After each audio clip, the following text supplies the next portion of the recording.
TCU dominated Abilene Christian, but unfortunately, the biggest story walking out of the game has nothing to do with the final score. Oh yeah, it's Locked On Horned Frogs. Play my music.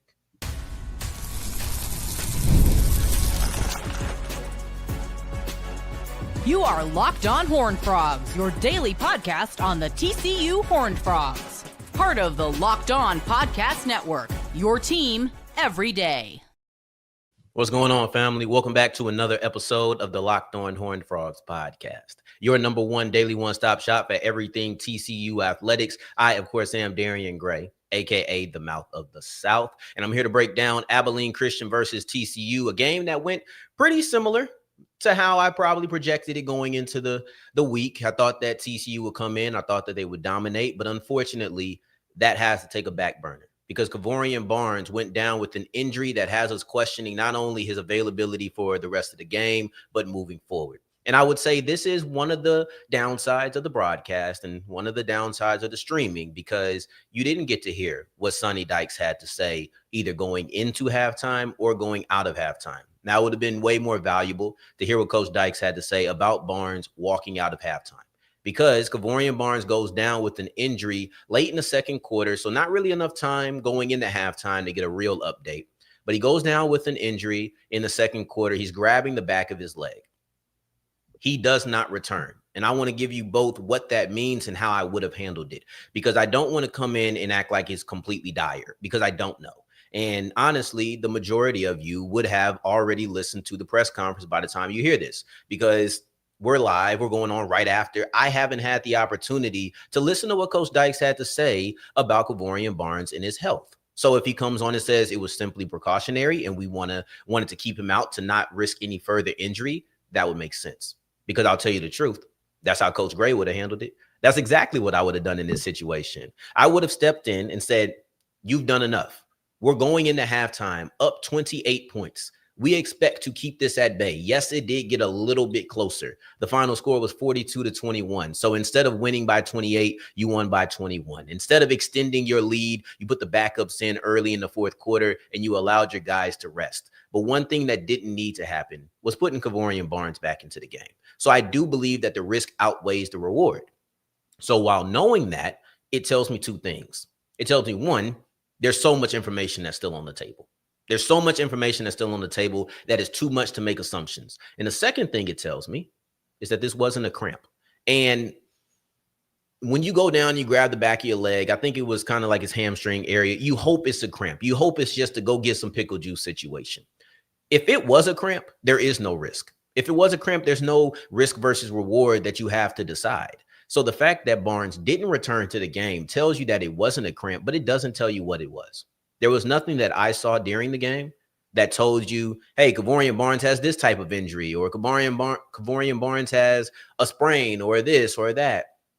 So as I stand here at, what time is it? 10:13 Central Time. As I stand here at 10:13 Central Time, it's just as likely that Barnes is going to miss week 4 against SMU as it is that he just wanted to be precautionary, or Coach Dykes just wanted to be precautionary and hold him out. So I think that is extremely important. I cannot stress that enough.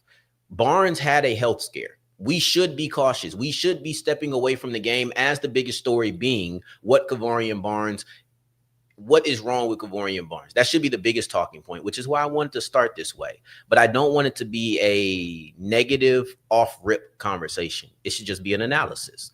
Now, this is where having all of these running backs comes in handy, because at the end of the day, you could sit Barnes down because you do have a guy like Battle, you have a guy like Palmer, you have a guy like Denman. Like, you have so many running backs. And this was one of the things that I tweeted out during the game, is that I understand it's Abilene Christian. I understand that it's FCS competition, but we cannot allow ourselves to tell ourselves that our eyes are lying to us, because they're not. TCU has running backs, right? And when you look at lower competition, when you look at playing lower competition, it's easy to write off a lot of things, but I don't think that we should write off everything. So when I see TCU versus Abilene Christian and I see the bevy of running backs, remember, I saw those same bevy of running backs against North Carolina, which is not an FCS school, but then also you watch them. You look at the eye test And yes, Barnes is special. I think that losing him for any amount of time would be critical. But at the same time, I trust that I can go roll out my other 4 running backs that I have and trust to play against SMU if need be.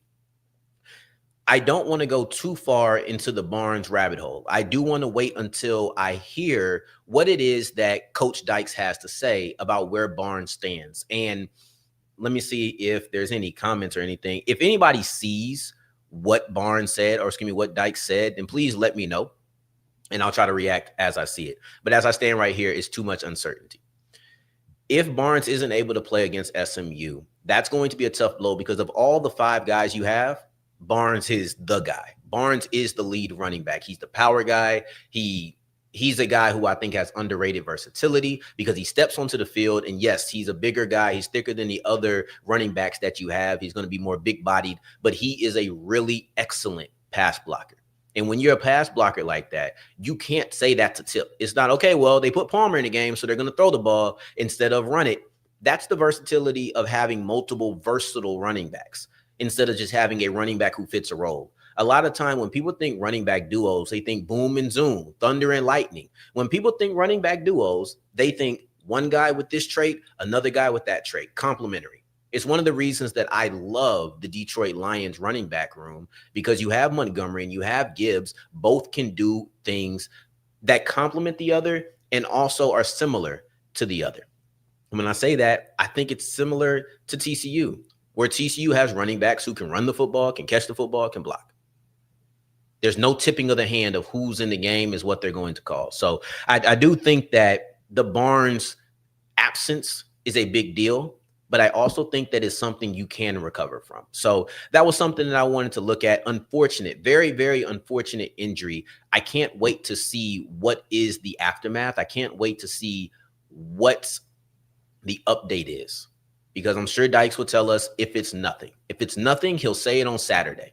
He'll say it right after. As I'm talking right now, there's a chance that Sonny Dykes is in the press conference telling you, hey, we just wanted to keep him out. It was no real injury. We just had the game in hand and we didn't want to risk anything. So that's what we can all hope for. But moving forward, I do want to take a look at some more optimistic sides of the game, mostly the offense, because the offense was on fire. So let's take a look at the offense. And yes, we're going to dive into Josh Hoover's performance as we continue with Locked On Horned Frogs.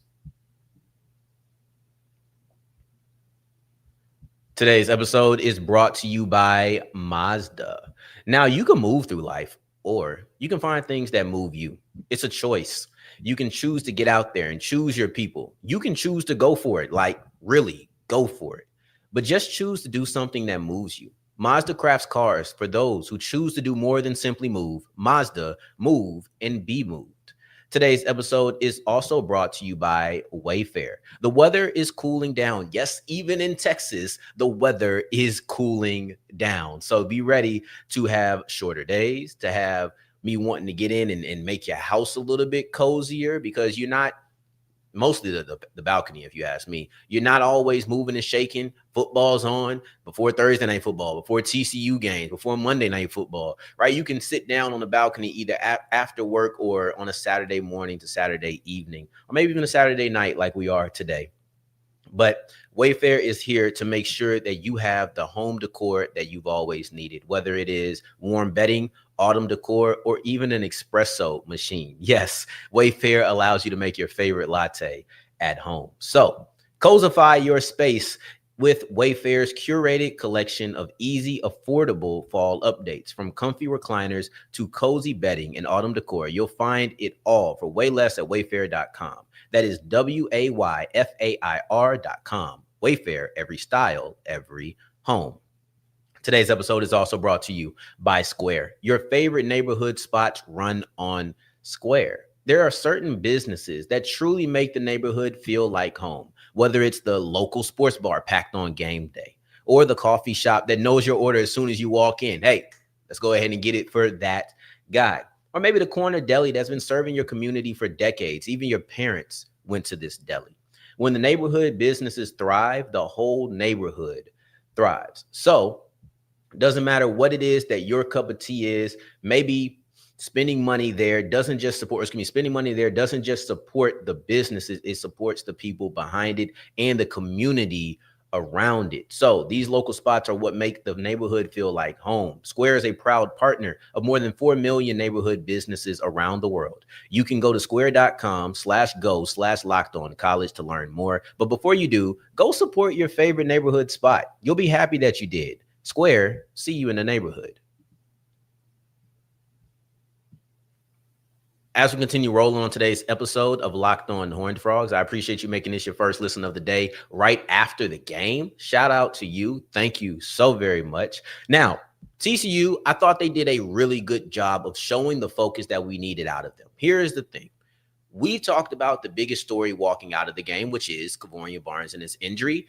But what about the biggest story going into the game? To me, the biggest story, it was something that I talked about, Coach Dykes talked about, the players talked about, media asked questions about. Everybody wanted to know, would they be able to avoid the trap game? Would you fall victim to overlooking Abilene Christian? And the start of this game firmly answers no. We have situations towards the end that, yes, are questionable. I didn't like that the defense gave some things up. Actually, before we get positive, because I don't want to break up the positivity with something bad in the middle, I don't like that the defense had some struggles in the second half. And I actually think that there were struggles in the first half that were masked by special team inefficiencies by Abilene Christian. It wasn't a bad game at all in the first half. But in the second half, it felt like the Wildcats started to get the upper hand on the Frogs as far as offense of Abilene Christian versus the defense of Texas Christian, right? So when you're looking at that dynamic, it felt like they began to put it together. They started solving some things. They got the run game going. You seen the quarterback, he was really efficient, but it felt like it was more short passes that didn't lead to anything. A lot of TCU keeping it in front of them in the first half. In the second half, they began to put real drives together and put points on the board. So this was a talented team. We knew that. Abilene Christian is a talented team. Just because they're FCS doesn't mean they're nobodies. But I will say that second half defensively, from a coaching standpoint, I liked it because it gave you something to hone in on. You know, they say it's hard to coach after a blowout, but this gave you something to be like, all right, ain't all peaches and cream. Let's go ahead and take a look at what's going on with the defense because they struggled in that last 30 minutes. So that was good. But from a pure wanting domination standpoint, that was a downside. Now let's get to all the positive, namely Josh Hoover, because this is our MVP. This is our break down the game. And I kind of think that Hoover's MVP case goes hand in hand with the TCU domination, because TCU comes out in every single drive that the starting offense was on the field, they scored a touchdown. Every single one. That is domination, right? I understand you have an interception later in the game. It ends up being 42-21. It's not a 70-10 score that you see in some FCS games. But once again, Abilene Christian is a good team. We knew this was coming. We knew that it would be a much closer game than other FBS versus FCS games that you've watched in the past. But yes, every drive, the first 6 drives, Hoover is on the field. He ends up with a big time game, and they started off fast. They started off really fast. And then, you know, time goes on. Abilene Christian's able to hold the ball a little bit more. So you have less drives that the starting offense has. But you look in the first quarter. In the first quarter, Josh Hoover has 10 completions out of 12 attempts, 173 yards, and 2 touchdowns. This was a big-time game by Hoover, and we talked about needing to have really good raw stats out of the quarterback, and he ends the day with 337 yards, 4 touchdowns. That is a win. At the end of the day, that is a win. We wanted good raw stats for his Heisman candidacy, and I believe that he delivered that to you. Hoover had some beautiful throws. And the worst part is Josh Hoover's best throw of the night didn't even count, but he threw a dime on a corner route to Eric McAllister. And McAllister tried to catch it with one hand because I guess he just couldn't get that second hand out. I don't think that the defender was grabbing it. I don't remember seeing that, but it didn't look like he could get that second hand out. It was really tight. McAllister goes to one hand. If it was 2 hands, he was able to get on the ball, that would have been a touchdown. But unfortunately, it was a slight bobble. The defender punched it out a little bit. Good play by the defender. But when I tell you an amazing pass by Josh Hoover, I thought Hoover had a really good pass on his second touchdown to Ed Small. I thought that the back shoulder chemistry between Hoover and Dwyer is beautiful to watch. You've seen it a couple of times. It's really a rinse and repeat situation. Dwyer is so talented. This is a great pickup in the transfer portal by the Frogs. So when you look at Hoover to McAllister, Hoover to Manjack had a big game, Hoover to Dwyer, Hoover to Small. Hoover had a good game showing patience early where there was good blocking, right? Like the blocking was strong. He had time all day to sit back there, but he didn't force anything. If it wasn't there, he took the dump off. That was a really good game by Josh Hoover.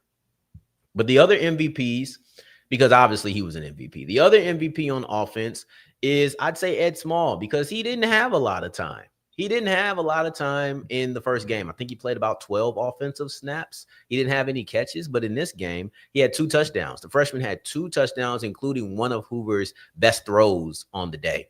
The other guy you got to highlight, Joseph Manjack. No glove Manjack. This guy here is very efficient. He had a, oh my gosh. I know it sounds like I'm just hyping the situation, but he had a beautiful route on an out route. Unfortunately, he didn't go for a touchdown or anything. So it's one of those plays that you kind of just forget. You just kind of cast off in your brain. But he had a beautiful out route where he had the defender touching grass, right? And like just really coming to reality on the situation of like, you know what, maybe I have been overacting. Let's go out and touch some grass. And he did that. Manjack broke him off on the out route, cut the ball up.